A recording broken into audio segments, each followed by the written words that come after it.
Fala aí, meu amigo, minha amiga ligados aqui no canal do Gol. Estamos chegando, muito bom dia, nesta segunda-feira, dia 14 de julho de 2025, um dia depois da final do primeiro Campeonato Mundial de Clubes da FIFA, porque é assim que ela chamou. É primeiro? Eu não sei se é primeiro, se não é. Que a FIFA também, cada hora ela faz o que é o primeiro. Daqui a pouco ela inventa um novo formato e fala que é primeiro também. Mas vamos lá, o Chelsea é campeão do mundo, o Campeonato Brasileiro está de volta e nós estamos aqui para conversar um pouquinho sobre o que rolou no final de semana. Eu, Rafael Bellatini, já peço a sua curtida, o seu comentário aqui embaixo. Estou do lado de Eduardo Massa. Tudo bem, Massa? Tudo bem. E quem diria, hein? Quem esperava esse passeio do Chelsea sobre o Paris Saint-Germain? Eu certamente não esperava, né? Eu apostava até no PSG, fiz lá meu cartola, escalei o time quase todo do PSG, me dei mal, É assim que funciona. É assim. Tava tão óbvio que aí alguma coisa ia dar errado, né? Mas é um jogo só, né? Final é jogo único. A gente tem que separar algumas coisas. Até a primeira pergunta que eu ia fazer. O Chelsea ganhou o Campeonato Mundial. O Chelsea é o melhor time do mundo? Não. Eu ainda acho que o PSG é o melhor time do mundo, mas o futebol é muito dinâmico, né? É muito difícil você se manter no topo por tanto tempo. É só ver o Real Madrid. O Real Madrid conseguiu, durante um largo período, tá lá lutando por tudo e vencendo a Liga dos Campeões, mas isso é quase uma exceção, né? Isso praticamente não acontece. Não aconteceu com o Manchester City do Pep Guardiola, nem com o Barcelona do Pep Guardiola, né?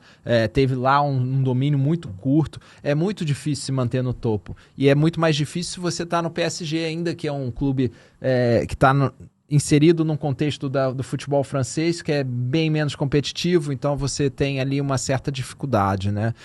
Para se mostrar, vamos dizer assim, para ter esse nível de competitividade a cada jogo, para se manter no topo, né?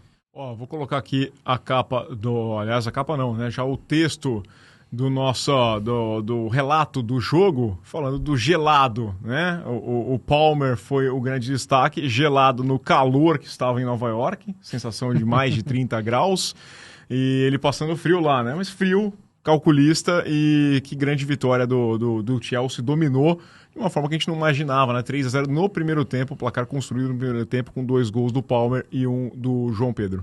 Foi uma verdadeira vitória pro Enzo Maresca também, porque ele armou o time da forma perfeita para vencer o PSG. Eu acho que ele aprendeu muito também com os duelos que teve com os brasileiros, né? Ele aprendeu e ele elogiou muito os brasileiros antes, e ele soube preparar um jogo sabendo que o PSG tem uma qualidade técnica superior ao seu Chelsea, que já é tecnicamente muito bom, né? Então o que ele fez? Ele fez o que um time que sabe que é inferior vai fazer. Ele reforçou a marcação no meio-campo, ele adiantou o time para pressionar nos primeiros minutos, para surpreender o PSG, por exemplo, como o Fluminense fez com a Inter de Milão, e ele dominou esse início a ponto de praticamente decidir o jogo ali, né? E quebrar psicologicamente o PSG, que isso é uma coisa que eu falo sempre, tenho falado sempre aqui, a gente sempre discute. Hoje em dia, esses times de topo, de elite, eles entram para amassar. Quando consegue farejar a fraqueza do rival, ele vai lá e taca 1, 2, 3. O PSG fez isso com a Inter de Milão, o PSG fez isso com o Real Madrid, agora foi a vítima. Foi a vítima, né? Você acha que a questão climática também influencia um pouco? Eu estava pensando, no segundo tempo você percebia, por mais que a gente tenha tido um intervalo interminável, que deve estar acontecendo ainda o intervalo do jogo, né? Com o show, com tudo mais, mas no segundo tempo você percebeu uma queda de ritmo de jogo já, então talvez o Chelsea tenha percebido que o clima era muito quente e fatalmente você ia estar com um ritmo mais lento no segundo tempo, então acelera no primeiro, faz o que der, que no segundo vai ser mais fácil de controlar? E eu acho que isso é uma estratégia que funciona também, não só por causa do calor, mas por saber que você é o time que tem que surpreender. Então você vai com tudo para quê? Para quebrar um pouquinho aquele rival que teoricamente é superior a você, né? O seu time. Deixar ele perdido ali. Né? Deixar ele perdido. E depois você controla, né? É muito mais fácil você controlar quando você já abriu o placar e tudo deu certo pro Chelsea, né? Tudo deu certo pro Chelsea. Até o Robert Sanchez, né? Nossa, que jogaço, né? Que grandes defesas dele. Nós sempre criticamos ele aqui, dizendo, olha, não é que ele seja mau goleiro, mas ele não tá no nível desse patamar aí, e não tá. Sim. Ontem eu tive amigos meus falando, esse Robert Sanchez vai entregar no lance seguinte. Defesaça. E o PSG perdeu uma pancada de gol ali também, pode né? ter sido aquele ponto de mudança totalmente, aquele passe que o Doué tentou. Se ele finaliza, né, o Cucurella muito bem ali, lendo e interceptando a bola, mas uma finalização ali talvez mudasse o jogo, né? Não era o dia do PSG, né? Individualmente o PSG não funcionou. A saída do Pacho, que até nem vinha fazendo um Mundial do mesmo nível da temporada, porque o Pacho eu já elogiei muito aqui, eu acho que é o melhor zagueiro hoje do PSG, o melhor zagueiro da temporada, provavelmente, mas nesse Mundial ele já estava ali um nível um pouquinho abaixo, vinha cometendo ali dando umas bobeadas, foi expulso e perdeu a final, e a entrada do Beraldo ali com o Nuno Mendes, não se entenderam, o Nuno foi também um dos piores jogos que ele fez com a camisa do PSG, provavelmente, né? Então aquele lado esquerdo foi comido. Já o soube usar o reforço, o JP, né? O João Pedro, que ele tem uma dinâmica que, além de dar essa força para eles na área, ele ainda consegue sair mais com a bola, sabe o que fazer com a bola no pé, e abre espaço para quem? Para o Cole Palmer. E tira do sério o pessoal também, né? Como é aquele jogador que cria... Segura a bola ali na ponta, provoca...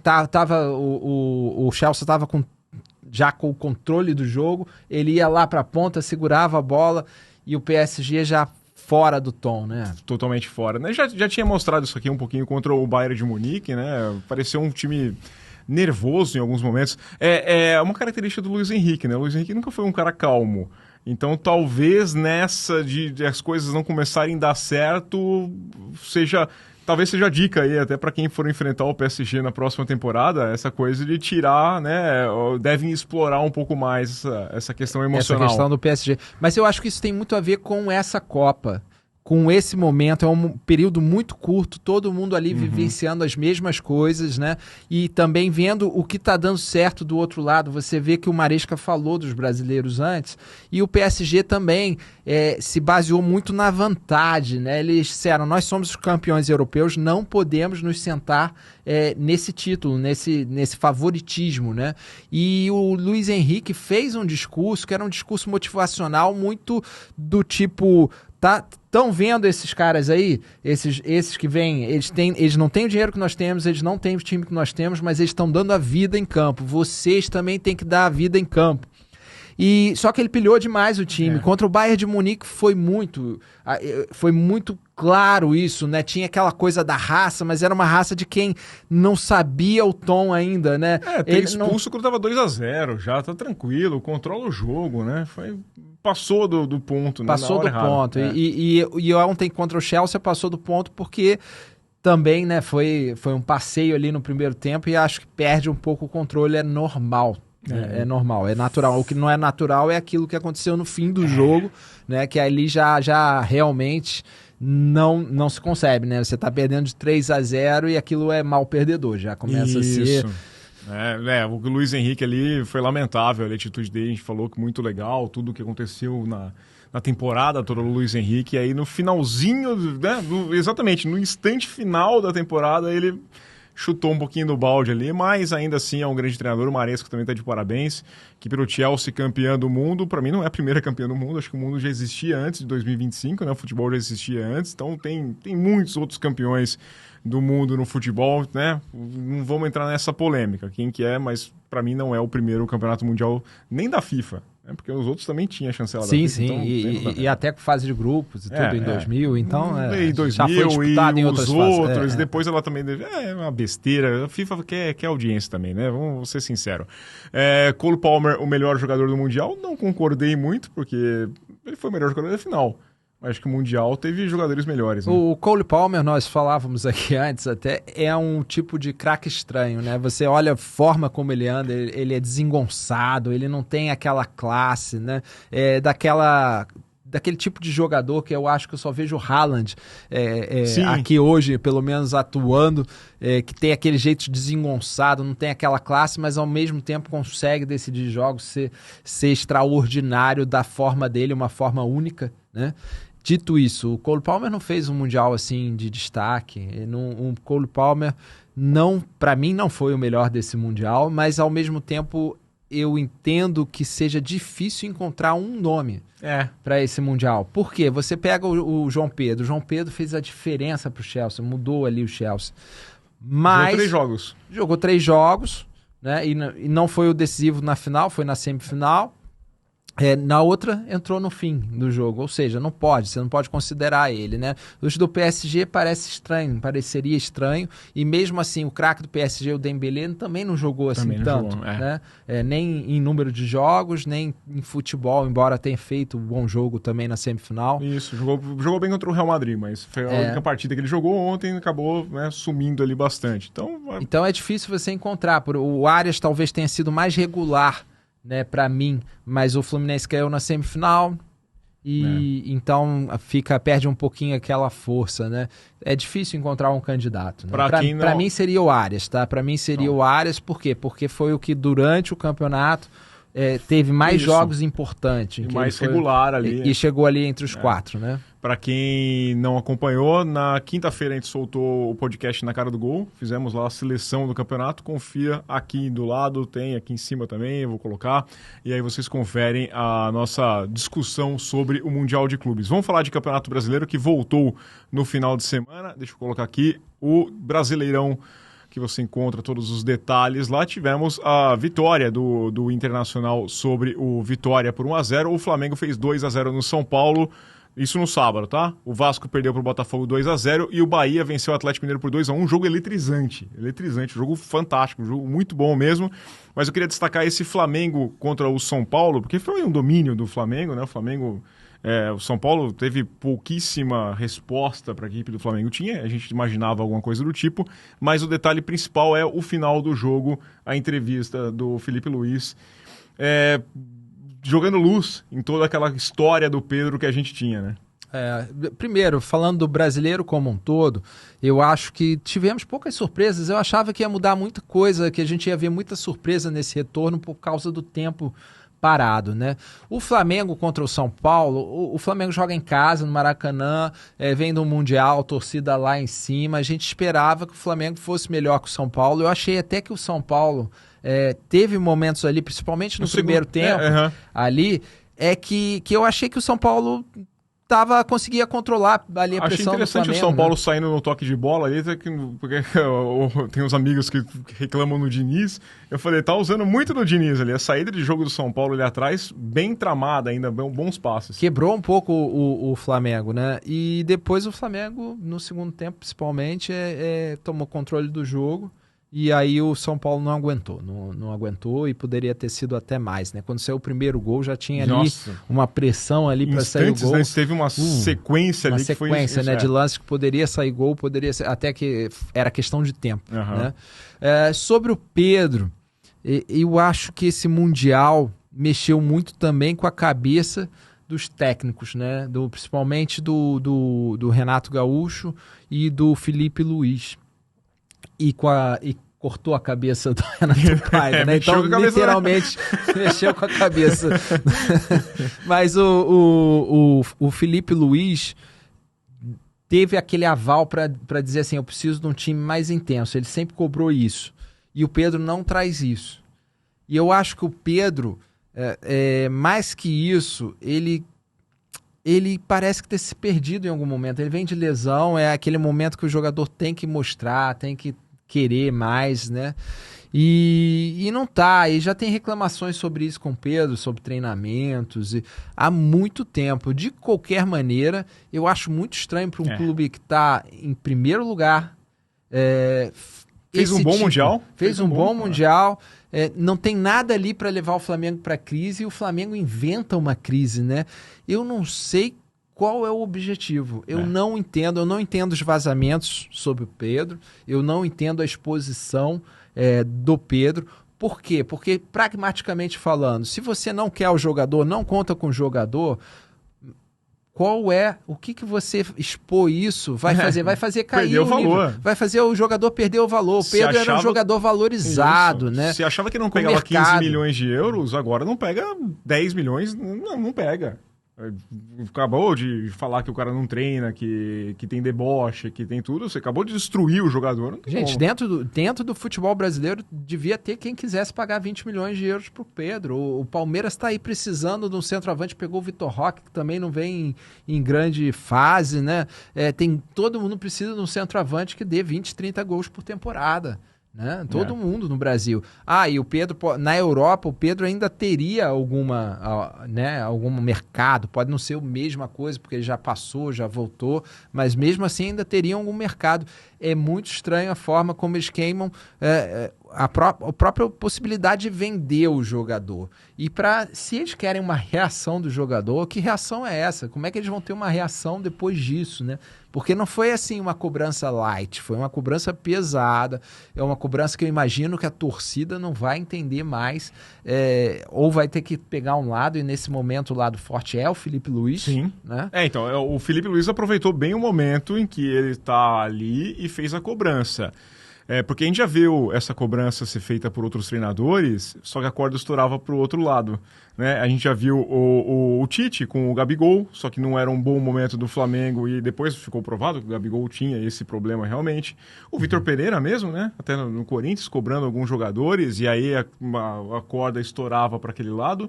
Felipe Luiz aproveitou esse momento, só que ainda assim é um jogador que tem um histórico, e aí todo mundo ainda conta com uma boa vontade de parte ali da imprensa, então tá tudo ótimo, pode descer o pau, olha lá que corajosa essa entrevista, só que não é a primeira vez que a gente vê um treinador jogar um jogador na frente do ônibus, né? E aí depois você escolhe qual que é o lado, o que vai acontecer. Então o Felipe Luiz traz uma pressão para si também, né? Sim, com certeza. Acho que confiar muito que o Flamengo vai reagir a essa ausência. Mas também é fácil, né? Porque o Pedro já é uma ausência tem tempo. Eu tenho a impressão que o Felipe Luiz esgotou a paciência dele, e eu já tinha falado isso, não entendia muito bem, mas o Pedro foi barrado no Mundial, né? Sim. O Pedro foi barrado no Mundial, ainda teve uma outra oportunidade ali. Mas não é usado naquele jogo contra o Bayern, precisando de gol. Ele simplesmente não põe o Pedro nem para se defender, do tipo, eu coloquei o Pedro, pelo menos deu, tá ele vendo? que não deu.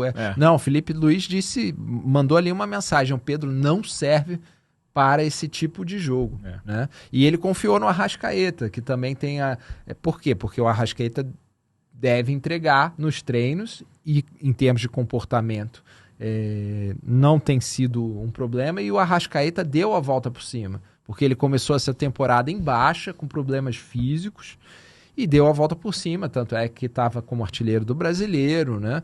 E só acho que é difícil usar o Arrascaeta com o Pedro quando os dois não conseguem fazer essa pressão como deve ser feita, né? Você pode ter um assim, mas dois não. O Plata faz. O Plata podem falar o que quiser dele, mas ele tá ali, né? Tá ali o tempo inteiro batalhando, fazendo a pressão, puxando bola para o lado, se movimentando. Não vai entregar nunca o que o Pedro entrega em termos de talento e gol. Vamos aguardar os próximos detalhes. Parece que o Pedro estava se queixando bastante, né? Vamos usar a piadinha aqui, como sempre faz. O Corinthians perdeu para o Red Bull Bragantino por 2-1, jogando na Neoquímica Arena. Teve protesto da torcida, né? O pessoal xingou ali. Para mim, o pênalti ali... Para mim, não, né? Acho que para todo mundo aí não faz sentido nenhum aquele pênalti, mas o Corinthians acaba perdendo no último lance do jogo. O Cruzeiro passou o carro para cima do Grêmio por 4-1. Que trabalho do Leonardo Jardim, tá fazendo um grande trabalho mesmo. A gente já esperava isso, não começou tão bem, mas engrenou, tendo tempo para trabalhar. E o Grêmio é um time que tem que abrir os olhos, tá? E aqui, o Fortaleza perdeu para o Ceará. É impressionante a freguesia do Fortaleza contra, né? o Ceará, né? O Léo Condé tem 5 jogos contra o Vojvoda, se não me engano, 4 vitórias e um empate. Se não me engano, é isso. O Fortaleza, nós esperávamos uma reação e voltou dessa parada aí, né, com 2 derrotas, né? Então, o alerta tá ligado ainda ali no Fortaleza. O Vojvoda diz que acredita ainda, né? O Fortaleza, pelo jeito, ainda acredita no Vojvoda, mas tá ficando difícil, tá? Tá ficando difícil, a reação tem que vir logo. E quanto ao Grêmio, o Grêmio tem que acordar. Tem que acordar. O Corinthians, apesar de tudo, tá ali também, ó, não tá muito... 11º, tá com tá naquele bolo pontos, ali, isso, né? Eu acho que já não preocupa tanto, mas o Grêmio tem que acordar. O Internacional, a pausa parece ter feito bem, né? Pelo menos conseguiu ali respirar uma vitória. Vamos ver se consegue manter esse nível e volta aquele nível do início do ano do Inter, que foi muito bom, né? Então, eu acho que surpresas eu não tenho nenhuma aí, né? Parece que voltou jeito que estava. Tudo do jeito que estava. O Cruzeiro, inclusive, que era uma surpresa, continua lá, continua e ainda arrasou o Caio Jorge. Eu pensei assim, o Caio Jorge pode ter uma queda, tá, né? Na artilharia, ó. Porque o Caio Jorge vinha numa fase muito boa e artilheiro, quando tá na fase boa, né? Parar é tudo horrível, dá certo. isso. Aí essa parada não é boa para quem tá fazendo gol, né? Mas ele foi lá e caçapou logo 3, né? Então, artilheiro do campeonato. Falou do Corinthians. O Corinthians eu não acho que, assim, neste momento eu não vejo elenco para cair. O jogo contra o Red Bull Bragantino, o Bragantino tá lá em cima, é o 3º colocado no Brasileiro, né? É um time que tá num momento ali diferente. Tem um erro de arbitragem que pra mim é grosseiro, né? Aliás... Assim como foi grosseiro o Kaká também. Né? O Kaká fez um lance totalmente imprudente, mas ele ia escapar ileso se não fosse o VAR aqui, o Rafael Trace e o árbitro foram muito mal no lance. E o Corinthians perdeu chances depois. Eu acho que, tendo as condições... Não acho que vai se preocupar contra cair. Até o São Paulo, não acho que seja um time para cair, apesar de estar jogando um futebol bem fraquinho. O time do Grêmio eu acho que tem que prestar atenção, porque tem jogadores, o Kahneman, por exemplo, fez uma partida horripilante.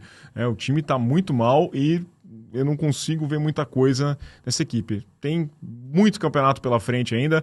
Zona de rebaixamento tem o Vitória nesse momento com 11 pontos, Fortaleza com 10, Juventude com 8, Sport com 3. Lá em cima o Flamengo 27, Cruzeiro 27, Red Bull Bragantino 26 e o Bahia 24. Tem time com 12, tem time com 13, tem time com 11 jogos. Nessa segunda-feira teremos o encerramento dessa 13ª rodada, que não se encerra por completo porque tem 2 jogos adiados, né? Mirassol e Fluminense, Santos e Palmeiras, mas temos o Juventude contra o Sport às 8 da noite, no horário de Brasília, fechando então essa 13ª rodada. Massa, é isso. A gente volta amanhã com mais papo e aqui no canal do Gol ainda tem mercado, tem muita informação, né? Pessoal, se inscreva no canal. Um abraço a todos e até amanhã, então. Até amanhã. Amanhã a gente volta para bater mais um papo. Deixe seu comentário, deixe o seu like, o seu hype, se inscreva, compartilhe o canal do Gol. Valeu, abraço.